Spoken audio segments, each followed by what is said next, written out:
finds if the opinions and views of the hosts and guests do not reflect those of the station.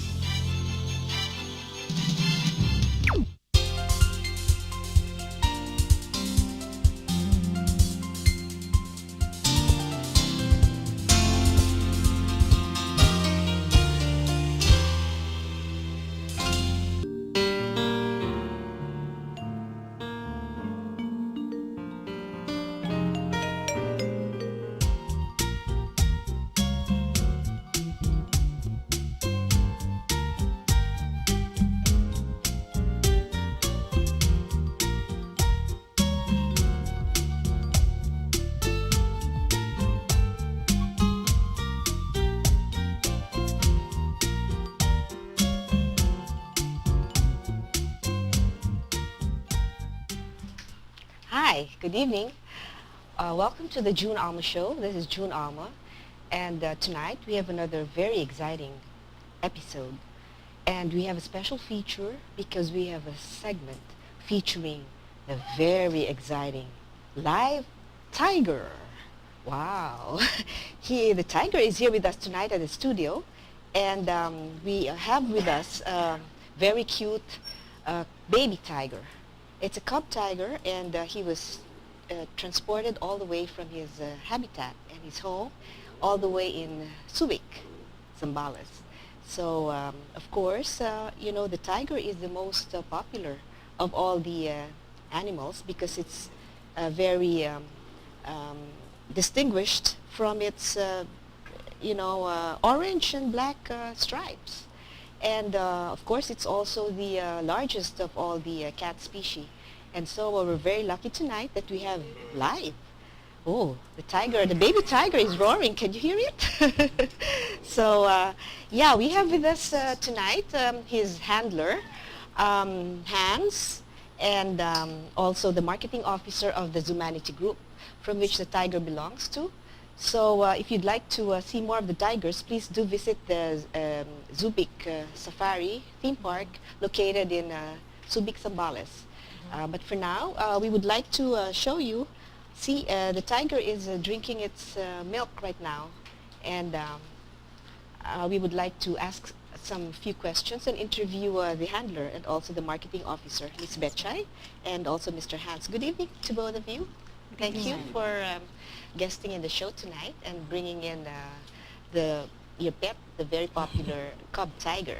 Yes, ma'am. Yeah. So please tell us what is the gender of this tiger, and what is the name of the tiger? Okay, ma'am. We have here Anya with us. Actually, we have two tiger cubs, and they were born last April 25. So we have Anya and Wanda. Actually, ma'am, we had a naming contest at Facebook. So it was the custom, or it was the guests or the clients who chose their names. So their parents were our white Siberian tiger named Snowy, and a female Siberian Bengal, the orange one, and his name is Izita. So basically, they'll be 4 months old only this coming August 25. Oh, so yeah, they're a huge species. They're only 4 months, but they're Yes. huge already, right?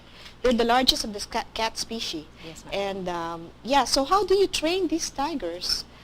Can you give us a brief backgrounder on how, Hans, would you like to tell the televiewers how you're able to pet the tiger?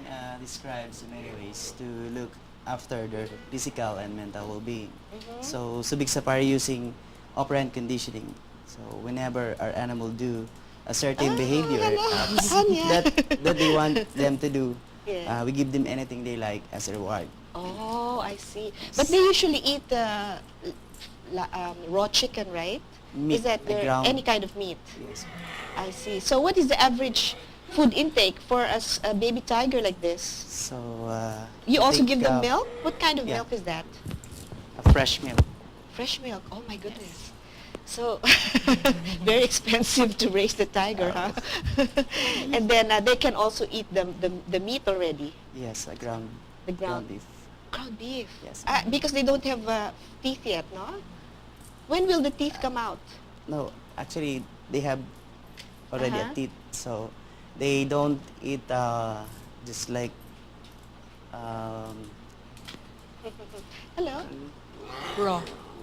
They. We Yes. give them boiled half-boiled meat, right? Yeah. For while they are young. Uh-huh. But the adults or the fully grown tigers, we feed them 7 to 10 kilos of raw meat Oh every my day goodness. for each of really? them.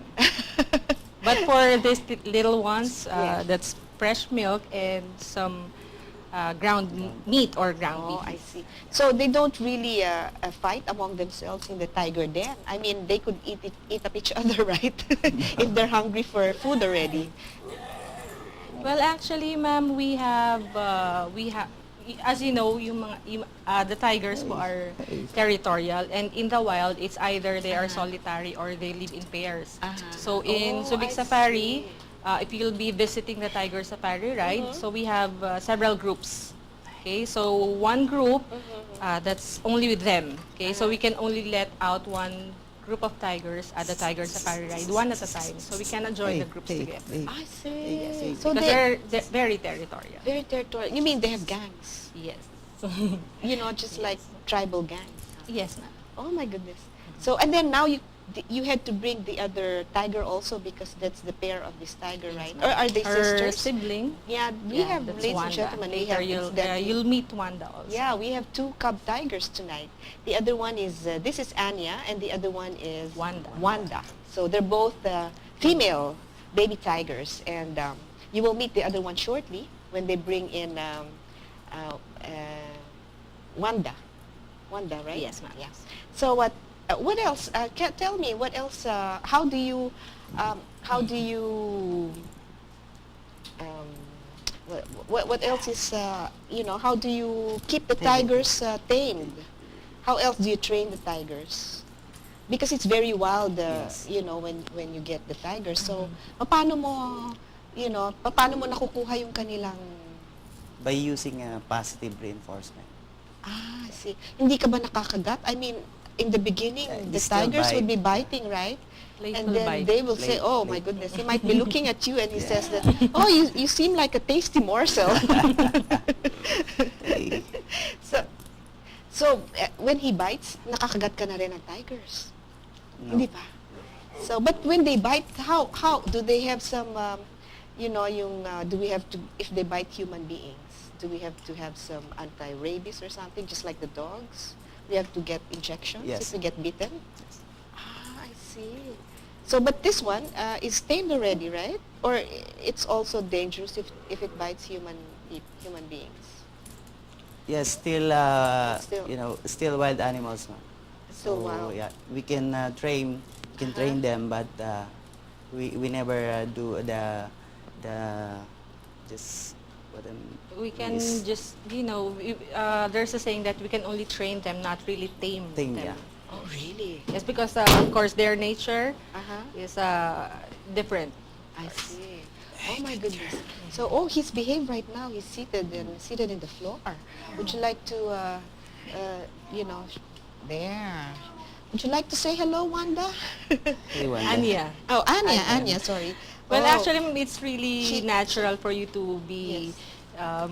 you know, to be friendly with the tiger. It's not or- really very easy to identify if ever you'll see Wanda here later because the tigers look the same if you look Yeah. at them. But just like a human fingerprint, each and every tiger has unique stripes. Oh, really? Yes. Oh, And of course, interesting. our keepers, our handlers, since they've been taking care of these tigers, they can easily distinguish or identify each tiger. But if you're a first timer who will see them, they look just the same. Ah, I see. So how do they play? I mean, after, what is their usual routine? So you feed them, and then what goes next? They play or you bathe them? Hans, paano mo sila, anong usual routine nila sa isang Every araw? day. Every day, what is the usual tasks or routines that you give them? So sometimes we give them what do you call that, enrichment, Oh, yeah. just like a toy or a ball. Ah, yes, play. yes, right. So he was trying to climb this, Yeah. you know, they stand earlier, and it's part of the entertainment and the exercise also of Yes. the animal, right? And in the wild po, usually if you see scratch marks on the trees, Yeah. that's part of their Exercise. No, that's part of their Enrichment. what they use so they can mark their territory. Aside from spraying urine, Oh my goodness. because as if you'll visit Zubik Safari, you will see the tigers. Their tails would go up and then they would spray urine. That is Oh, their way really? to mark their Mark territory, and of course scratch my marks on the bark on trees. I see. So that's interesting, huh? And then you mean and then they would also use their sense of smell, just like dogs always, have a very Very good sense developed of smell, sense of and smell. eyesight is 6 times clearer or Brighter. more accurate than the human I eye. see. Oh, the tiger looks very restless already. He seems to be, trying to sense there's some. Maybe he can sense some unfriendly characters in the. Very playful, just like a child. Oh, he's playful. Yeah. So he just wants to drink his milk. Actually, that's what we use because, of course, aside from being the only tiger safari in the Philippines, Zubik Safari is the place where you can actually touch a tiger, hug a tiger, and bottle feed them. So for photo sessions, ma'am, we use the milk as a distraction for the photos. Ah, I see. Okay. So that's very safe because Yeah. we have our handlers hands here, and of course the other handlers to ensure the safety of the guests who would like to try this. Yeah. Oh, it's very interesting. So please do stay tuned because we have a lot more interesting questions to learn about the tiger. And shortly we will be having the other cub tiger, Anya and Wanda, join us tonight. So please do stay. We'll be back shortly after a few reminders.